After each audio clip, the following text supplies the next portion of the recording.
Hi, hello, how's it going? Welcome back to my channel. If you guys are new here, my name is Nkenna. I am responsible for everything that goes on here. As you guys can tell from the title of today's video, we are going to be talking about what's next. Giving you guys a little bit of background. You guys know on this channel, I talk about nursing.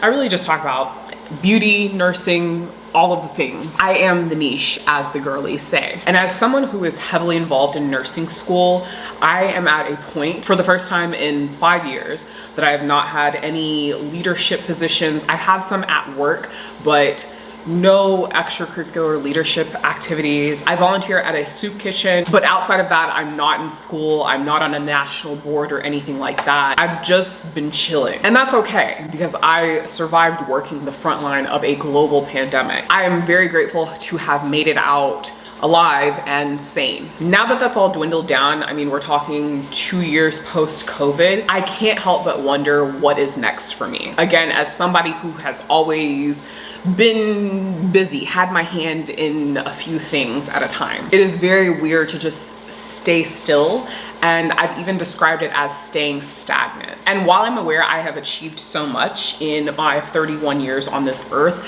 I'm ready to think of what is next for me. I like to describe this time as a transitional state. It is growing pains. It is very, very uncomfortable. And I just don't know, am I making the right decision? Am I making the wrong decision? Should I have done this a long time ago? It's a very weird time in life. And I know that I'm not alone, because a lot of my friends that I talk to, they are also in this transitional state. And I just want to shed more light on it and normalize the conversation, because I think that there are a lot of people who are suffering in silence, and I want them to know that they're not alone. And if you don't have it figured out, that's okay. But it can be really hard to go through being in school nonstop from kindergarten until your second degree. I'm talking kindergarten, middle school, high school. I got my first degree. I immediately went into taking prerequisites because I thought I was going to med school, took my MCAT, interviewed, got accepted, did not go to med school, decided I wanted to go to nursing school instead, went through nursing school, graduated, and this is the first time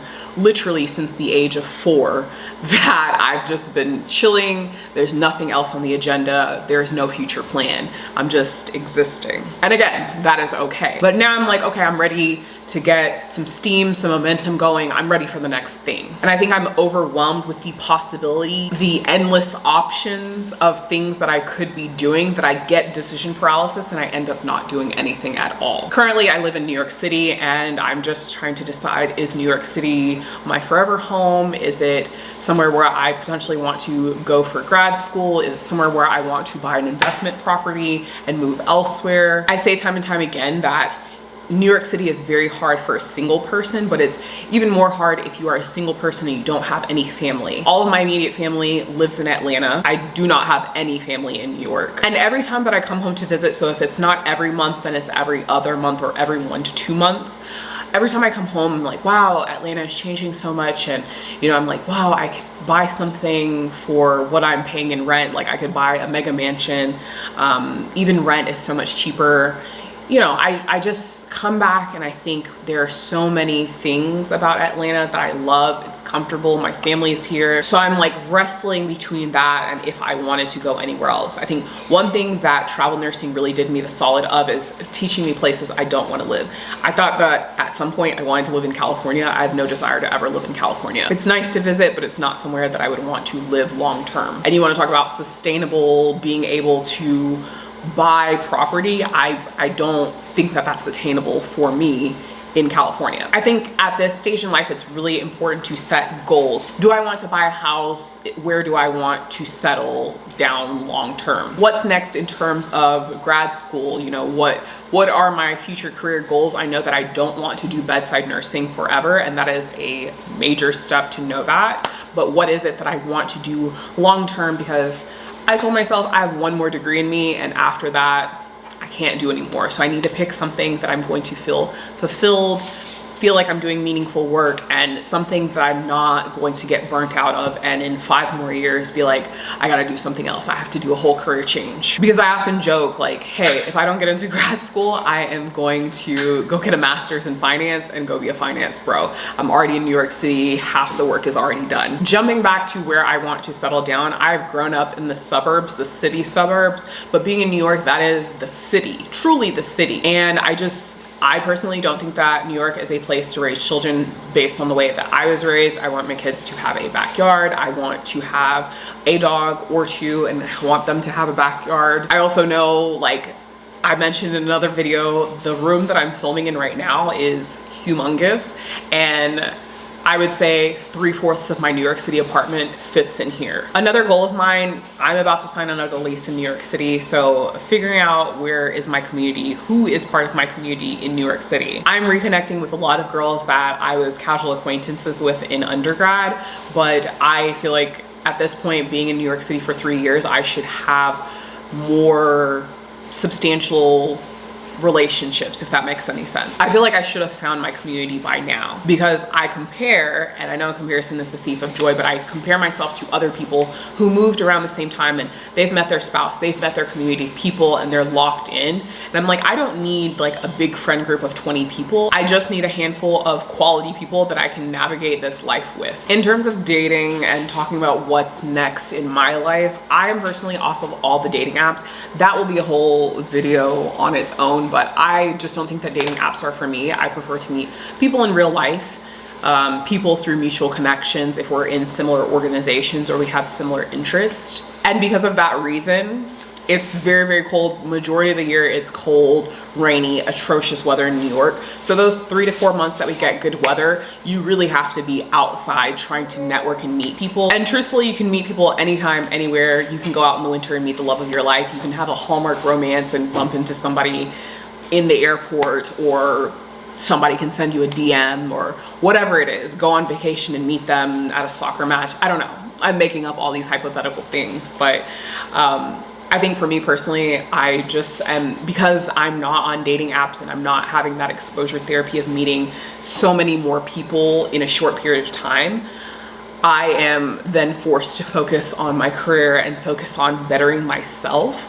And that's something that not worry about later, but it's not at the forefront of my mind. If it's gonna happen, it's going to happen, and there's nothing that I can do to expedite that process or slow it down, if that makes any sense. Definitely focused heavily on investing, saving, buying something, whether it's in New York or whether it's in Atlanta, just really focused on, we're trying to retire. I think as a first generation woman, I want to have that financial independence, and I want to create generational wealth, whether it's for me to pass on to my nieces, or if I plan to adopt children, or if I get married and have my own children. I just want to live comfortably. I always say that whatever happens with me, I have very modest financial goals. Like, I don't want to go buy a Maserati. I don't want to buy like a penthouse in New York. Like, even if I had the money, I would buy something very comfortable, very reasonable, something that makes sense. And obviously I would love to travel more and take more vacations. I think that I'm at most peace when I'm at vacation.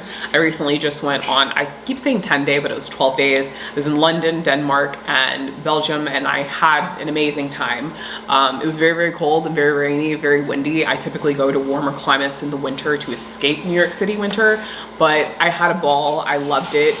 And I'm already looking forward to my next vacation. And I want to be able to go on more vacations. I mean, ideally with a nurse's schedule, you work 3 days a week and then 4 days a week you are free. So ideally I would cluster my days together and be able to go on at least 1 to 2 vacations a month and really just be able to explore. It doesn't always have to be international, but definitely domestic trip. I'm very, very grateful to work in a profession where you don't have to use PTO to be able to do stuff. You can stack your days in such a way that you can work 6 days in a row and be off for 8 and not use any PTO. And I think that that is something that I will always cherish about this profession. But I think rounding this all out, jumping back to how I mentioned that I get decision paralysis when it comes to deciding what is next for me as a young woman living in a big city who is really finding her footing but kind of getting firmly established in her career. I think for me, something that has always worked is writing out my goals, because looking at them and coming back to them later and checking off, well, I did this, I did this, I did that. Not even limiting yourself to a time frame.